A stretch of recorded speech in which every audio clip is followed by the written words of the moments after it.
desisyong di pangkaraniwan lamang. Kami nga pala ang ako, kapatiran na malabo munang mabuwag. Dalawang dragon na nagbabaga at lumiliyab.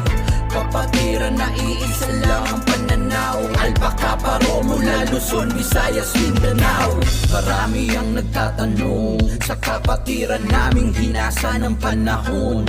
Marahil ang iba di ba alam kaya ganun. Ngunit sa kahit anong hirap ay handang tumulong sa sitwasyon. Kapatiran namin ay walang ibang hinangad kundi tumulong sa ating sambayan ng Pilipino. Sa panahon ng uno sa sakunang dumadaan ang kapatiran ay handang tumulong kahit na kanino man. Sa bayaniwan, kami nagbabayanihan. Walang makakapigil sa aming nangaring kahit na sino pa man. Layunin mula simulang, di magbabago kahit kailan. Basta ikabuti na kahit kasino ay handang tulungan kahit kailan.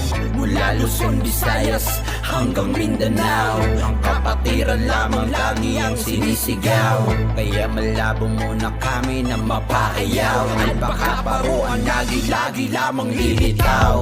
Marami ang nagtatanong kung ano aming samahan. Sino at ano nga ba sila?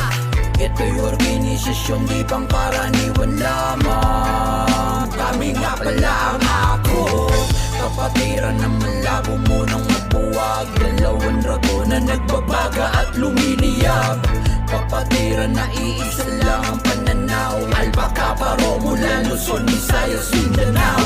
Di ba apo lang apo, hirap ng aming kapatiran na hinubog ng mahabang panahon. Pangalan na iniukit sa dami pinagdaanan sa ating kasaysayan ay wala bong makahon. Mula sa mga halingin nagtayo taging mga hindi nakasapit na kilala tumago at lumaganap mula sa pagkatatag.